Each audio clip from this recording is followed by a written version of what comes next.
sobre la santidad, sobre la que no es tan fácil hablar, resultando todavía más difícil vivirla y practicarla, siendo santos de verdad.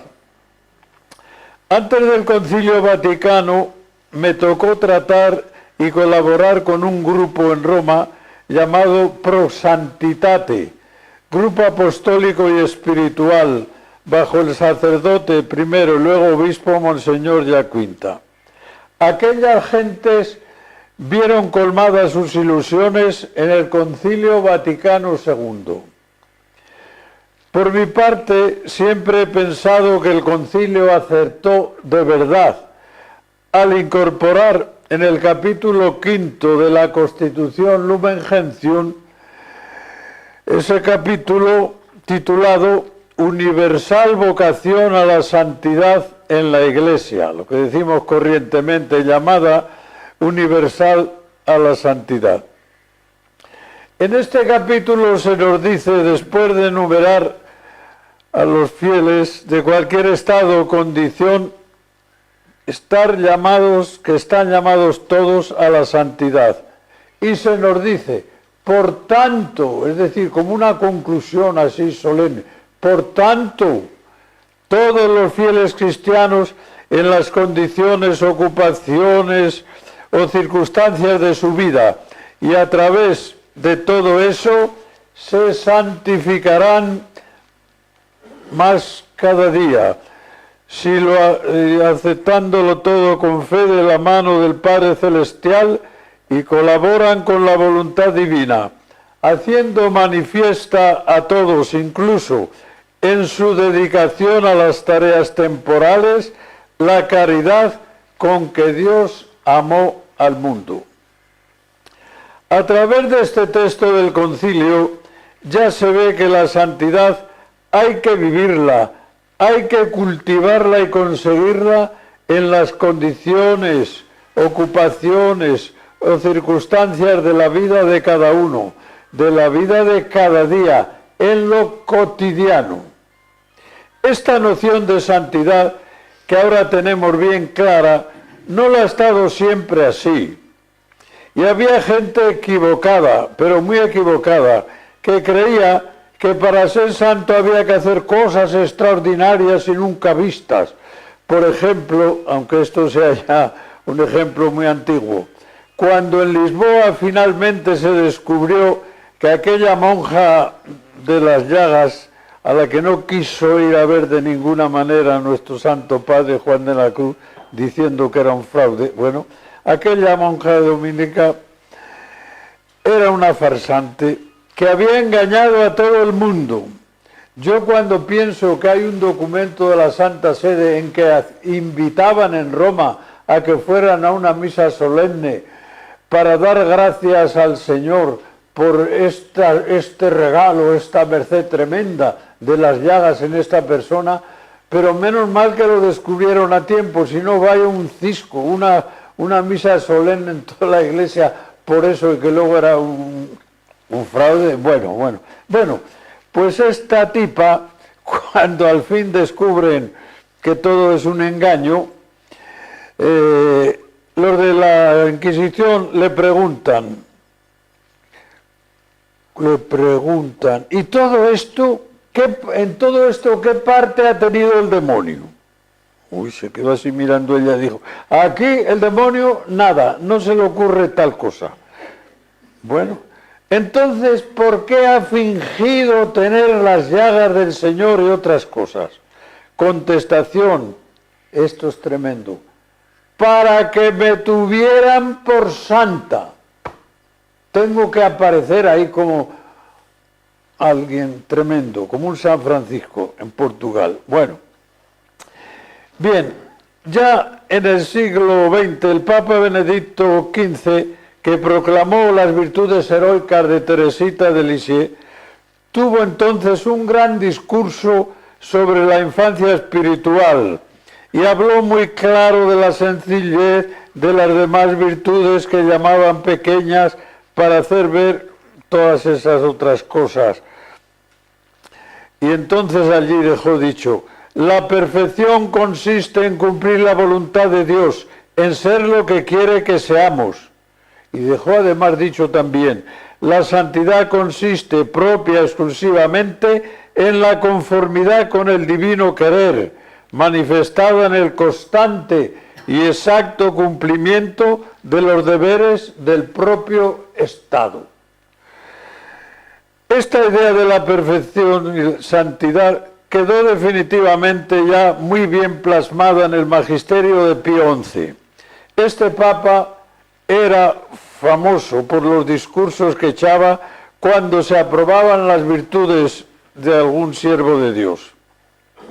En uno de sus famosos discursos, hablando de un siervo de Dios, un hermano de las escuelas cristianas dijo: se necesita una virtud nada común para cumplir con exactitud y piedad y fervor íntimo de espíritu todo el conjunto de cosas comunes y ordinarias que constituyen nuestra vida de cada día. Y quedó famoso esta otra frase suya, insistiendo en que la santidad consistía en la terribilidad, dice así, terrible quotidiano, en la terribilidad de lo cotidiano, de lo de siempre, en la que hay que santificarse. Pues, de Pío XI, yo leí la vida que escribió un secretario suyo que luego fue cardenal Confalonieri y le retenía por santo, pero era muy fuerte, era tremendo este Pío XI.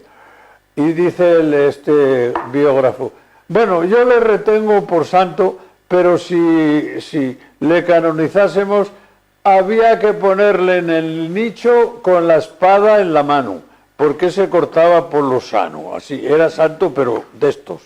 Bueno, pues ahí queda. Este fue el que luego insistió en esto, de que había lo corriente, la monotonía, lo de siempre. Y de este hermano de las escuelas cristianas se decía, pero si este no ha hecho nada especial, si no ha hecho nada extraordinario en toda su vida, ¿para qué le van a beatificar o canonizar? Siempre lo mismo, siempre lo mismo. ¿Y qué hacía? Dar clases. Pues en esta monotonía, y por esa monotonía llevada por Dios y por los demás, por el bien de todos, ahí estaba la santidad de este personaje. Bueno, ya sabéis que de Teresa de Lisieux decían algunas monjas del convento, bueno, ¿qué diremos de la hermana Teresa, que no ha hecho nada extraordinario? Nada. Pero Teresa de Lisieux dejó dicho, la santidad no está en tal o cual práctica, sino que consiste en una disposición del corazón que nos hace humildes y pequeños en los brazos de Dios, conscientes de nuestra debilidad y confiados hasta la audacia en su bondad de Padre. Y todavía parece esto una introducción, pero luego hablo más de otras cosas. Quiero decir también unas palabras acerca de lo que dijo Juan Pablo II sobre la santidad, porque chocó un poco esto que dijo el Papa. Confortado este Papa, se animaba mucho, y animado por los resultados del jubileo del año 2000, envió su nueva carta apostólica, El Nuevo Milenio, y decía, deseo señalar como punto de referencia y orientación común algunas prioridades pastorales, fijaos bien, algunas prioridades pastorales que la experiencia misma del gran jubileo ha puesto especialmente de relieve ante mis ojos. ¿Y cuál era su primera prioridad? Esto llamó entonces la atención, En primer lugar, decía, no dudo en decir que la perspectiva en la que debe situarse el camino pastoral para este nuevo siglo es la de la santidad. Y esto lo llama prioridad pastoral. Señalar como prioridad pastoral para este siglo la santidad quiere decir, yo entiendo así, propagarla, exhortar a vivirla y vivirla de hecho todos los bautizados. Y el mismo Papa, explicando su pensamiento, que decía que a alguno le parecerá raro, se preguntaba, bueno, ¿qué significa recordar esta verdad y poner como fundamento de la programación pastoral la santidad? ¿Acaso se puede programar la santidad? ¿Qué puede significar esta palabra en la lógica de un plan pastoral? En realidad, poner la programación pastoral bajo el signo de la santidad es una opción, decía, llena de consecuencias. Significa expresar la convicción de que si el bautismo es una verdadera entrada en la santidad de Dios por medio de la inserción en Cristo y en la inhabitación de su Espíritu, sería un contrasentido contentarse con una vida mediocre, vivida según una ética minimalista y una religiosidad superficial. Y luego explicaba bastante la cosa.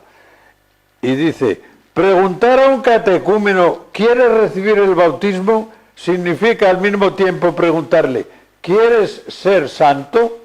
Significa ponerle en el camino del sermón de la montaña. Sed perfectos como es perfecto vuestro Padre Celestial. Y como el concilio mismo explicó, este ideal de perfección no ha de ser mal entendido, como si implicase una especie de vida extraordinaria, practicable solo por algunos genios de la santidad.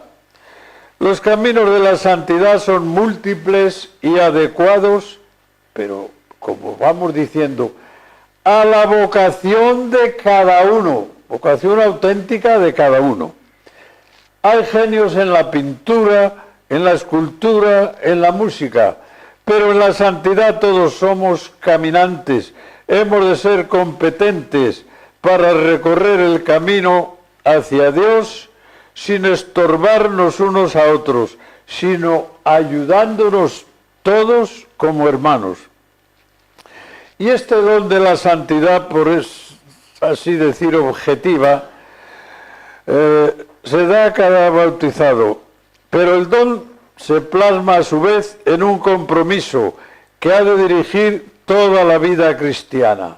Esta es, lo cita el concilio este texto, esta es la voluntad de Dios, vuestra santificación.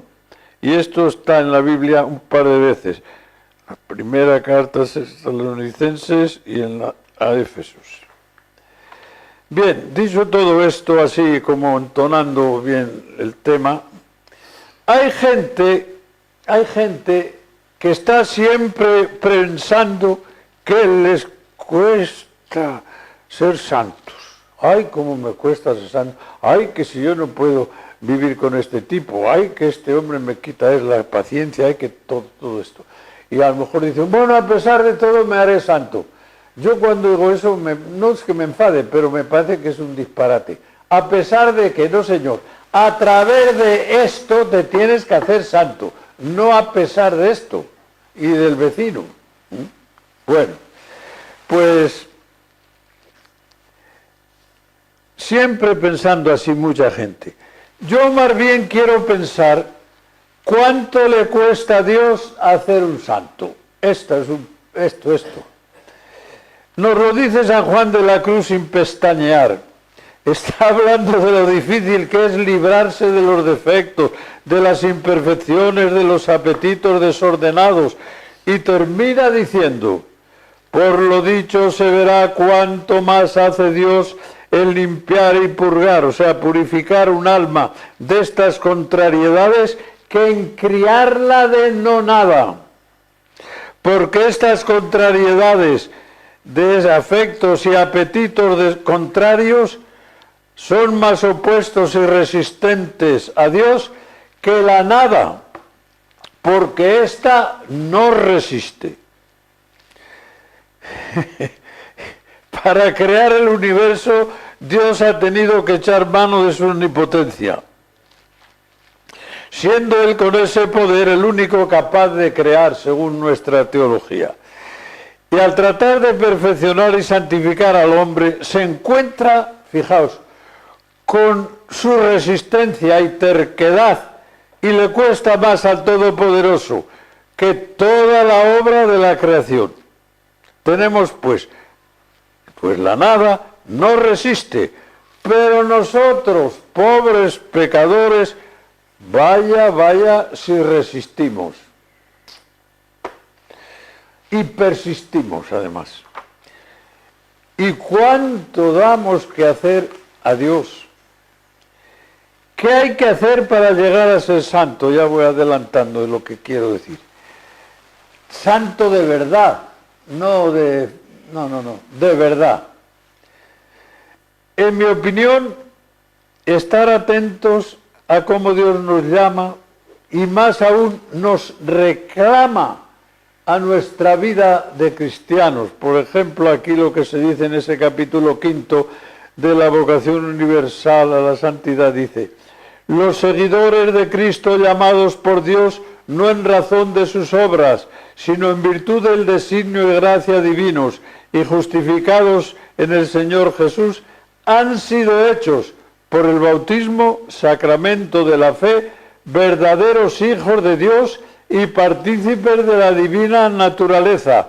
Y dice, y por lo mismo, realmente santos. Y añade, en consecuencia, es necesario que con la ayuda de Dios conserven y perfeccionen en su vida la santificación que recibieron y la aumenten naturalmente. Bueno, pues lo primero yo creo recordar esto que Dios ha hecho por nosotros y, en mi opinión, estar atentos a cómo Dios nos llama y más aún, cómo nos reclama. Dios me llama a la santidad, Dios te reclama, más que llamar, es poco, para que seamos santos. Y es Él quien de hecho nos hace santos. Luego lo que tenemos que hacer es, ¿qué tenemos que hacer? Consentir, dar nuestro consentimiento para aceptar esa obra santificadora de Dios en nosotros. Esto es radical, necesariamente. A mí ahora, siempre voy a decir, siempre me ha llamado la atención unos versos de Juan de la Cruz del romance o romances que compuso en la cárcel de Toledo. Se refieren a la anunciación de la Virgen. Dice, entonces llamó a un arcángel que San Gabriel se decía y enviólo a una doncella que se llamaba María, de cuyo consentimiento el misterio se hacía, en la cual la Trinidad de carne al Verbo vestía, y quedó el Verbo encarnado en el vientre de María. Sabéis que, y parece una monotonía, la mitad de estos versos, 555, me parece que son 210, sí, terminan en ia. Y yo cuando leo esto digo, menos mal que la Virgen, que esta doncella se llamaba María, que ya le dio el verso hecho. Si no, si se llama Gertrudis o por ahí, a ver qué verso había preparado. No. Se llamaba María, de cuyo consentimiento el misterio se hacía. Bueno, el Padre Celestial, por medio de su mensajero, yo pienso así, ofrece a María ser madre de su Hijo. No la obliga. Bien o bien allí dice, tú tienes... No. Se lo ofrece, se lo manda a decir por el arcángel. Ella echa las necesarias preguntas al arcángel de aquello que le estaba diciendo, da libremente su consentimiento cuando le dice que para Dios nada hay imposible. Yo cuando digo esto aquí me acuerdo de la Santa Madre, la devoción que tenía esta mujer al atributo de la omnipotencia de Dios, del Todopoderoso. Y además tenía toda la razón. En el credo buscad otro atributo y no lo encontráis. El Todopoderoso, no decimos, creo en Dios Padre misericordioso, dadivoso, generosísimo. No. Creo en Dios Padre Todopoderoso. La Santa había captado, yo creo, esto, y cuando tenía algún jaleo, alguna cosa dificilísima, pues el Todopoderoso me lo arreglará, porque esta fundación no es cosa mía, es cosa de Él, así que ahí queda, que lo arregle, para eso es Todopoderoso. Bueno, aquí la Virgen, al oír esto de Todopoderoso, a su parienta Isabel ya finalmente deja el diálogo, las preguntas y consiente. En otra ocasión, Juan de la Cruz, hablando en la noche oscura de la intervención poderosísima de Dios en el alma para hacerla santa, que dice que aquí está como un amor pasivo, o sea, que Dios está infundiendo y empeñado en que se haga santa y dale, y que no te dejan paz, que no te dejan ni que te distraigas, ni que... Bueno, pues hablando en ese contexto, dice, ¿qué tiene que hacer el hombre aquí, en este caso, para ser santo? Cuando Dios está tan tremendamente apurándote y moviéndote y santificándote, que bueno, que prácticamente tienes que decirle que sí. Responde, el alma lo que aquí hace es dar el consentimiento, la misma cuestión en la Virgen, el consentimiento allí, aquí el consentimiento. Y así llega a cumplir, dice, de veras el precepto del amor, no desechando nada del hombre. Esto es de la mejor página que tiene Juan de la Cruz. No desechando nada del hombre, ni excluyendo cosa suya. De este amor dice, amarás a tu Dios con todo tu corazón y de toda tu mente, y de toda tu alma y de todas tus fuerzas. Bueno, yo creo que sí. Para hacer santo, lo fundamental es consentir que Dios te haga. Así se hacen los santos, consintiendo con la obra de santificación que Dios va haciendo continuamente en nosotros, en cada día, en cada momento, en cada ocupación.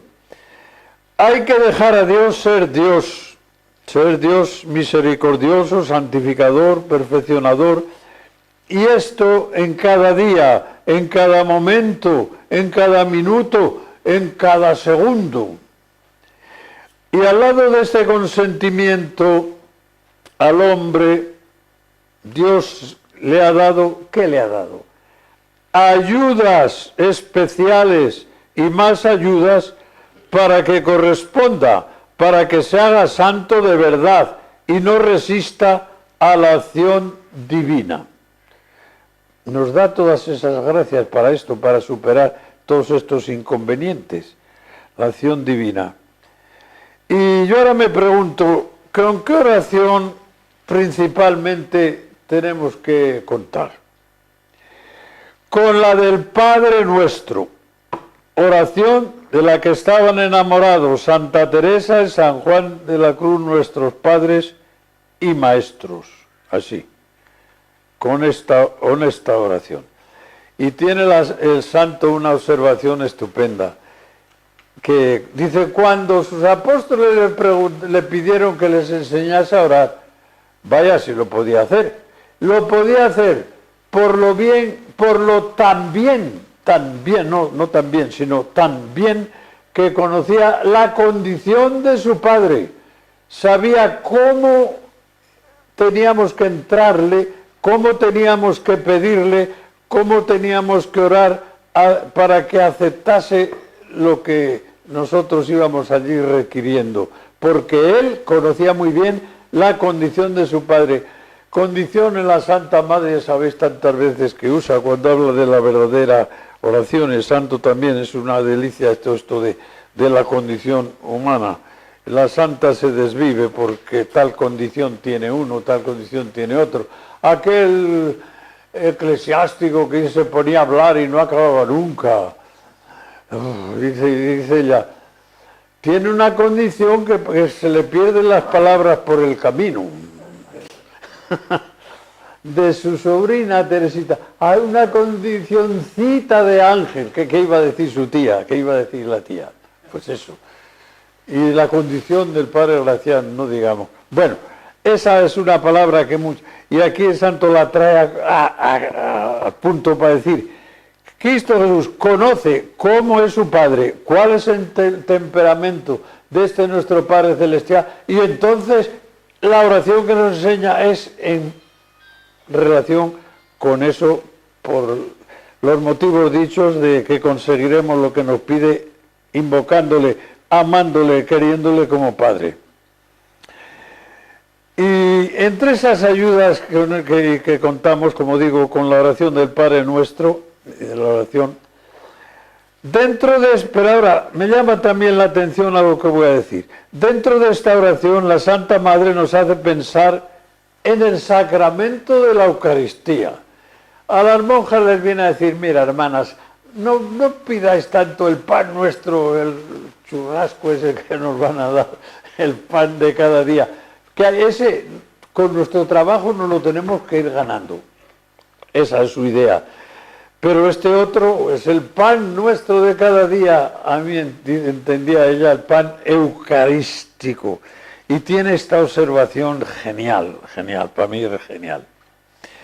Dice, cuando comenta el Padre Nuestro, después de explicar la petición, hágase tu voluntad, y como es hecha en el cielo, así se haga en la tierra, así cita esta, pasa a comentar la otra, la siguiente, el pan nuestro de cada día, dánosle hoy. Y dice, entendiendo el buen Jesús lo difícil que nos resulta la petición anterior de hacer siempre la voluntad de Dios como debemos de hacerla, entendiendo eso el buen Jesús, conociendo nuestra miseria, que muchas veces hacemos entender que no entendemos cuál es la voluntad del Señor. Sí, lo que entendemos, lo que pasa que lo disimulamos. Como somos flacos, y entendió Él que era menester darnos otro medio para que cumpliésemos con esta voluntad de Dios, pídenos al Padre Eterno remedio soberano, como es este pan de cada día del Santísimo Sacramento, que da fuerza y fortaleza. Esto, o sea, quiere decir, si estamos tan flacos para cumplir la voluntad de Dios, Él nos da fortaleza alimentándonos con ese pan que nos da vida y fuerza y nos hace amarle cada vez más de verdad. Entonces, pues, recurramos a este pan de Santísimo Sacramento. ¿Para qué? Para hacernos santos cumpliendo la voluntad de Dios a lo largo de nuestra vida. Y hoy mismo sucederá esto, alimentarnos de este pan eucarístico luego a las 12:30, que nos ayudará a cumplir mejor la voluntad, esa voluntad de que seamos santos. Y ya que voy terminando, ya que he hablado de la Santa Madre, quiero recordar una de las tentaciones más grandes, yo creo, más grandes, de que habla en las séptimas moradas, ya hacia el final de las moradas séptimas y de las moradas totales. Algunas veces nos pone el demonio, otra vez alude que nosotros nos ponemos con nuestras fantasías, pero bueno, aquí, algunas veces nos pone el demonio deseos grandes, porque es finalista. ¿Para qué? No echemos mano de lo que tenemos a mano para servir a nuestro Señor en cosas posibles y quedemos contentos con haber deseado las imposibles. Qué tremenda sentencia y qué bien lo explica. O sea, déjate ahora de todas esas astroserías y haz lo de toda la casa. Y aquella monja de que tenemos noticia, que a veces no hacía más que fingir santidad a base de visiones, revelaciones, etcétera, la priora le dice un día, hermana, no necesitamos aquí para nada todo eso, todas sus visiones ni revelaciones. Lo que necesitamos es que barra, que friegue los platos, que haga los oficios más humildes. Eso es lo que necesitamos. O sea, como diciendo, la santidad consiste en esto y en esto más allá. Bueno, aquí decía yo que, para terminar, era que que desde el primer día que llegué me metí ahí en la sacristía, vi ese cuadrito que tenéis ahí, lo que pone, me lo copié, me lo aprendí, me lo copié ahora. Sacerdote de Jesucristo, celebra esta misa como si fuera, a ver, tu primera misa, tu última misa, tu única misa. Y ya con esto ya terminé. Si alguno quiere preguntar algo, pues aquí estamos, con lo que diga el padre prior. A ver qué tiempo he empleado. Ah, podría haber sido más largo, ¿verdad? Bueno, sigue.